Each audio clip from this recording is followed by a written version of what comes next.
এই ডিম পটলের রসা গরম ভাত বা রুটির সাথে ভীষণই ভালো লাগে। রেসিপিটি প্রথম থেকে শেষ পর্যন্ত দেখার অনুরোধ রইল। নমস্কার বন্ধুরা, হ্যাপি উইথ গোপা কিচেন কুকিংয়ের আরও একটি নতুন পর্বে জানাই তোমাদের সকলকে স্বাগত।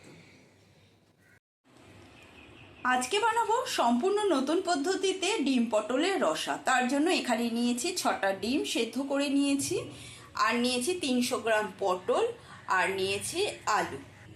প্রথমেই ডিমগুলোর খোসা ছাড়িয়ে নেব। এই ডিম পটলের রসা গরম ভাতের সাথে কিন্তু ভীষণই ভালো লাগে। সমস্ত ডিমের খোসাগুলো আমি ছাড়িয়ে নেব। 6টা ডিমের খোসা ছাড়ানো হয়ে গেছে।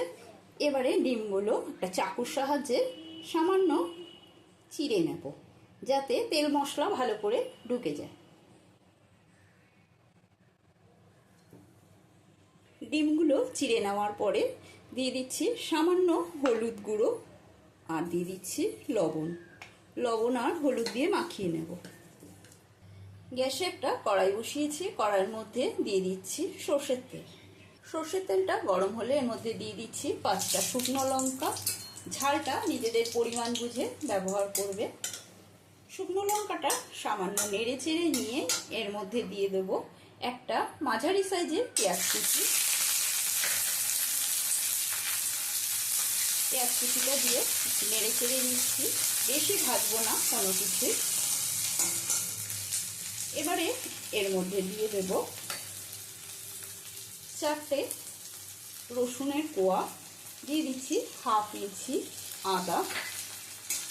সমস্ত কিছু দিয়ে আবারও একটু নেড়ে চেড়ে নেব। নেড়ে চেড়ে নেওয়ার পরে এবারে দিয়ে দিচ্ছি একটা টমেটো, 4 টুকরো করে কেটে নিয়েছি। টমেটোটাও দিয়ে দিলাম। এবারে দিয়ে দিচ্ছি কয়েকটা কিশমিশ আর 6-7টা কাজু বাদাম।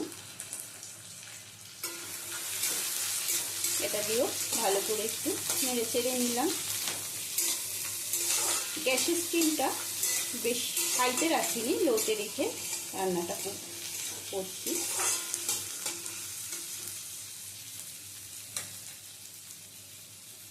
এরপরে দিয়ে দিচ্ছি হাফ চামচ ধনে গুঁড়ো, দিয়ে দিচ্ছি 1 চামচ জিরে গুঁড়ো।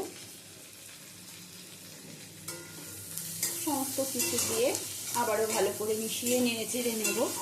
রঙের জন্য দিয়ে দিচ্ছি হাফ চামচ কাশ্মীরি লঙ্কার গুঁড়ো। এবারে দিয়ে দেবো জল।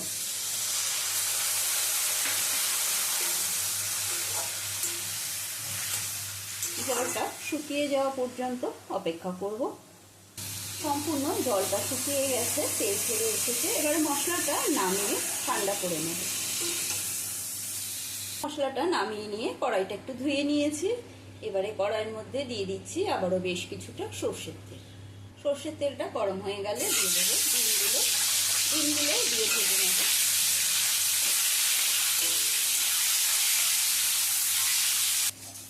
ডিমটা কম বেশি যে যেরকম ভাজা পছন্দ করো সেরকম ভেজে নিতে পারো।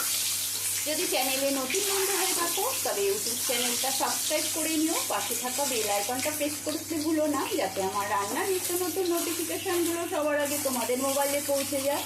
যদি ফেসবুক থেকে দেখো তবে পেজটি ফলো করার অনুরোধ রইল। এবারে ডিমগুলো নামিয়ে নিচ্ছি।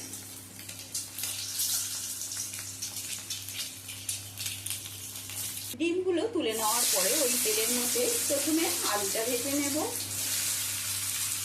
আলুর মধ্যে দিয়ে দিচ্ছি সামান্য হলুদ গুঁড়ো, লবণ। আলু ভেজে তুলে নেওয়ার পরে ওই তেলের মধ্যে পটলগুলোও ভেজে নেব। পটলের মধ্যে দিয়ে দিচ্ছি লবণ। পটলগুলো ভাজা হয়ে গেছে, এবার পটলগুলো তুলে নিচ্ছি। পটলগুলো তুলে নেওয়ার পরে কড়াইয়ের মধ্যে দিয়ে দিচ্ছি আবারও কিছুটা সর্ষের তেল। এবারে তেলের মধ্যে ফোড়ন দিচ্ছি চিনি,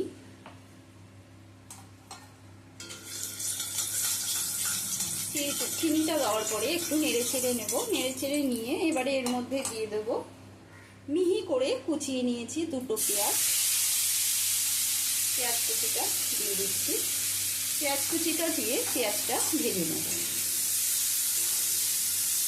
বানিয়ে নেওয়া মশলাটা ঠান্ডা হয়ে গেছে। এবারে মিক্সার জারের মধ্যে দিয়ে দিচ্ছি। এটি দিয়ে একটা মিহি পেস্ট বানিয়ে নেব। মিহি করে একটা পেস্ট বানিয়ে নিয়েছি। পেঁয়াজটা লাল করে ভেজে নেওয়ার পরে দিয়ে দিচ্ছি এবার মিক্সিতে বানিয়ে নেওয়া পেস্ট। দিয়ে দেবো স্বাদ অনুসারে লবণ, দিচ্ছি হলুদের গুঁড়ো, আর দেব মিক্সার ধোয়া জল। সমস্ত উপকরণ দিয়ে দেওয়ার পরে মশলাটা আবারও ভালো করে কষিয়ে নিচ্ছি। মশলাটা ভালো করে কষিয়ে নেওয়ার পরে দিয়ে দিচ্ছি 1 চামচ মতো টক দই।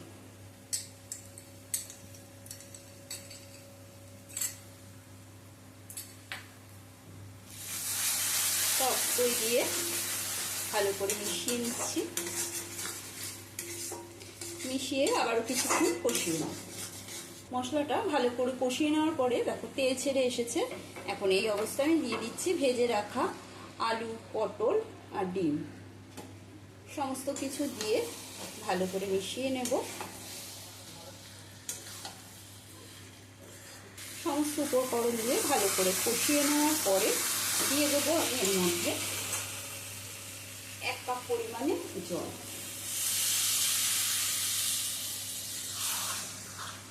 বেশি জলের ব্যবহার করছি না, যেহেতু আমি রসা বানাচ্ছি। তোমরা যদি ঝোল বানাতে চাও তাহলে আর একটু জলের পরিমাণটা বাড়িয়ে দিতে পারো। গ্রেভিটা ফুটে উঠলে দিয়ে দিচ্ছি সামান্য গরম মশলার গুঁড়ো। গরম মশলার গুঁড়োটা দিয়েও ভালো করে মিশিয়ে নেব। আজকের মতো ডিম পটলের রসা কমপ্লিট।